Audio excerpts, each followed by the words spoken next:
ーム、アルブレクトの物語。はいどうも、ゼロから始める天の生活の続きをやっていくわね。で、早速アップでのお知らせで、U34 ダガスの新演が実装された頃になったわ。この動画投稿時点での最新のアップデですね。アビスビーコンのミッションが仲裁の条件に含まれているなら挑んだけれど、対象外のようなのでこれは後回しで良さそうね。で、ダガスの新演はシルゲの仕様変更があって、シルゲ用の新たな OD モッドが追加されているので、これはアラートからちゃんと回収しておきましょうか。このタイミングを逃して、通常の入手手段となると面倒だからね。そうそう。特に触れていなかったけれど、何かで配布されたアダプターを持っているので、ルビリをクリアした時点で一応射撃アルケインは解禁されているわ。まあ、アルケイン自体ほぼほぼ持っていないので、結局は鋼でアコライトを倒してマーシレスを集めるのが射撃アルケインの最初の目標になりそうね。で、シルゲの OD モッドのアラートは相原さんでクリアしたわ。シールドなしでの耐久だったから地味に面倒だったわ。で、日付をまたいで、どうやら毎年やっている岩国服関連のおかげでアイテム配布がされたみたいね。フレームと武器の枠までくれるのはありがたいわ。まあ、それはそれとして、今回のメインの要素に触れるわよ。ここはどこですか？ここはネクロリスクのロイドくんのところね。そして今回用事があるのはロイドくんの後ろにある、レクイエムマークを調べることで読める読み物ね。次回からついに新たな対戦編が始まるので、その前にここで確認できる読み物には目を通しておきたかったのよね。そんなに重要なんですか？知らなくても問題はないものの、ここではエントラ家のおじいちゃんであるアルブレヒト・エントラ家に関しての物語が読めるので、今後実装予定のアップでの壁の中の囁きからウォーフレーム1999にも関わってきそうだし、いつか触れておきたいと思っていた要素なので、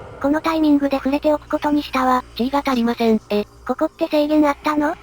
それなら永遠主義理論を使って突破するわよ。はい、別の可能性を手繰り寄せて読めるようにしたわ。メインのデータに変わっただけじゃねえか。中の人が同じだからきっと永遠主義理論的にはセーフだわ。知らんけど。さあ、ということでおじいちゃんの物語の始まりよ。Zata. Truth. It began long before us. We who now live our perfect and dull, endless lives. It began long before these moon palaces and body markets hurling around our golden sun. It began long before our light coil thinkers, our radiation wars, our oil smoke. It began with us, the continuity and its twin, wanderlust. The need for unseen shores deep in our marrow. No judge, jester, queen, or king can escape this old blood. We are nomads, eternal. And when no ocean, mountain, or sky could contain us, our gaze hungered starward. Afar, they mocked us with their brittle light, winking and jeering like dangling iotons, forever out of reach, illuminating the truth. Immortal as we are, we die with the sun. That's where I come in. オロキン自体は不死だけれど、太陽系の方にはいずれ寿命が来るので、太陽系が滅ぶ前に脱出する必要があり、そこで候補地として選ばれたのがタウ星系ね。そしてタウ星系にテラフォーミング用のドローンとして送り込まれたのがセンケエントで、天皇の起源にもなるザリマン船はタウ星系に向けて移動する船で、任務としてはタウ星系に到着したらソーラーレールを敷設して、太陽系とタウ星系の間を移動できるようにするためね。Jahu. Form. My departure was a day less than any other. When I stepped inside the bell, I saw no crowd through its seriglass, no skeptical onlookers, no regal send-off. They all had given up on me and my paradoxical formulations. The wasted years have all shown the void to be just that. Nothing. No energy, no entanglement, no form. To spacefaring ambitions, a dead end. On the day, my laboratory was mostly vacant of witnesses, most of all of expectation. Only my sluggish attendants, my sagacious Kavat, Kalimos, and of course my daughter. I had raised her alone, but with inconsistent vigor. In those eyes, her mother's, I did see a terrible reflection of a man that did not exist. A brave and principled man about to make history.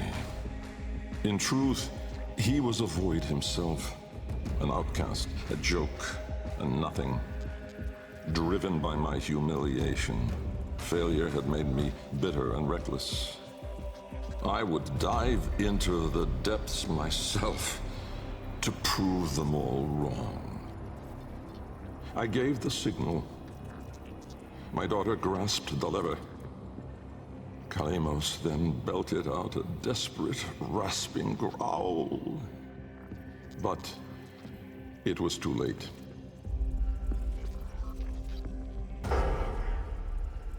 Vom, order.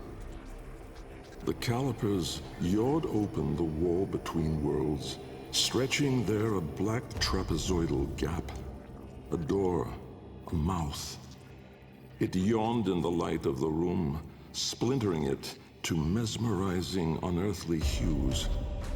And I, inside the bell, dropping obliquely toward it from my gallows. Mass and time rippled as a sudden vortex jawed before me. My head was vapor, my feet lodestone. The bell around me flexed like a rat paralyzed in a winding, gulping snake. I faltered in the awe of it, stumbling against the ceraglass, and with that shifted the bell's path through the wall. It grazed the caliper membrane, the edge of the door. No worldly edge was as thin, as sharp as could split even light. As the bell faintly grazed it, the ceraglass was all at once rendered like strips of flesh by Dax's blade. My enclosure was beheaded in an instant, but still, I fell, sideways, into the void. Thas, chaos. Death was on me, I was certain. I was face down, eyes clenched, my heart pulsing the last of its seconds, and my lungs burning the last of its air. A sudden nostalgia gripped me. I grasped desperately for memory of a storm just past, the fumbling pitch of a child's song.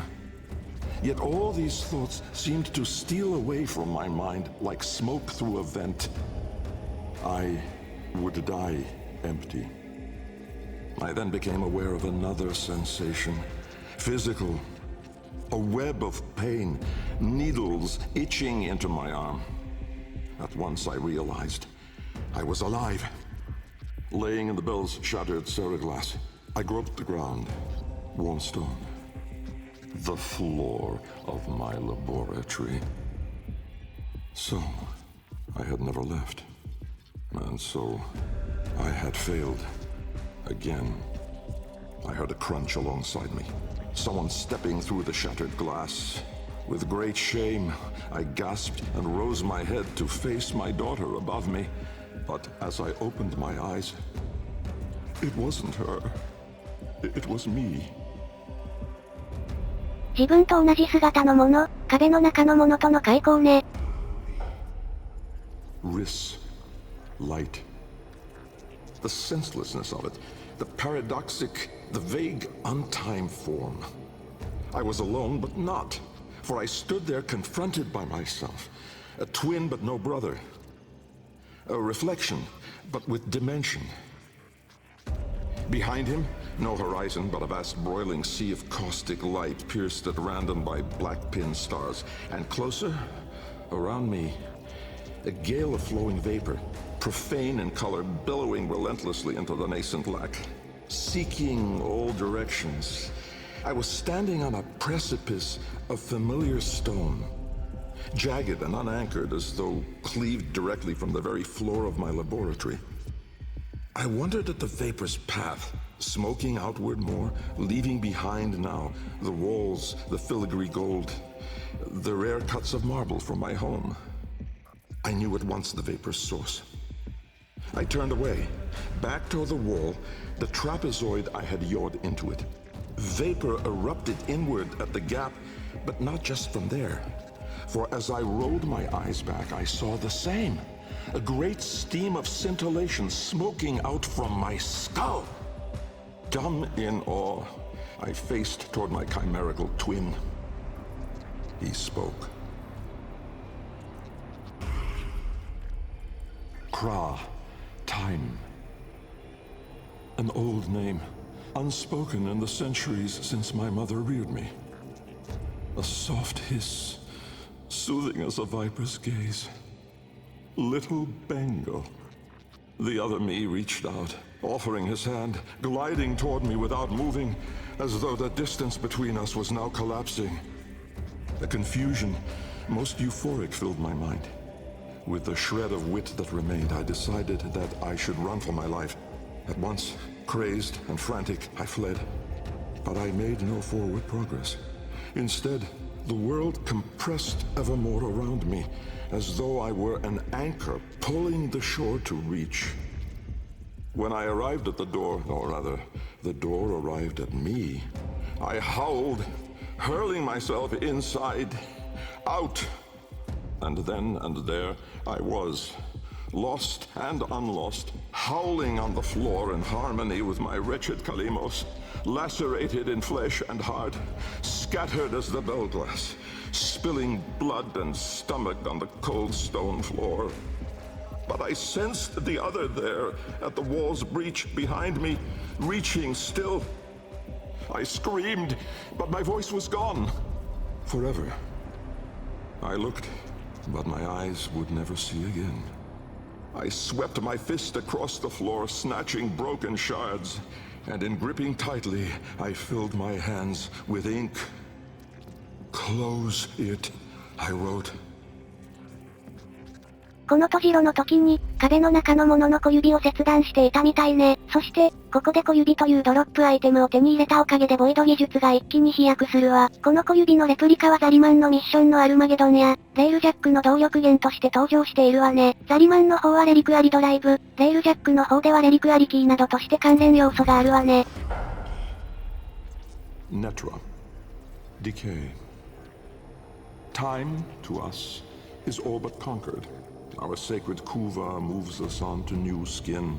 We numb to our daily, yearly trifles, and remedy those memories that bring lasting misery. With all our misdeeds, our excess, our indignity, we are haunted by nothing. But not for me, for with each passing day, there grew within a tumorous idea. It was minute in those early days. The pale-reaching digits severed on the floor, studied with reverence, with greed. And it swelled larger in the latter days. The regal domes, the rail dedications, the unholy Zariman parade. I had put the stars within reach, but at what cost? I never spoke of him, that man trapped in the wall. And while there have been countless souls who have followed me through with their light skippers and field wave skins and vari-eyed instruments, not a single one ever saw him. Me. And so it is that I will not take the Kuva now, or ever again. This is the last skin I'm in.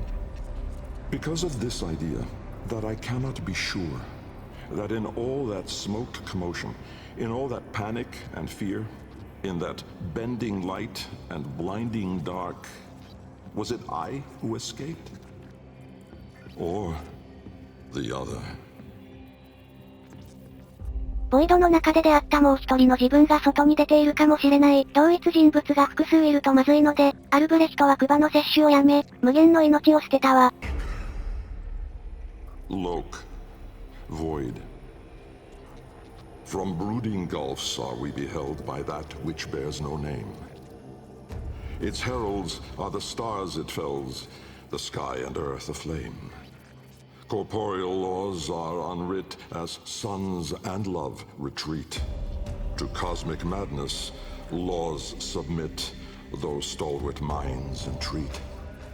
In luminous space, blackened stars they gaze, accuse, deny.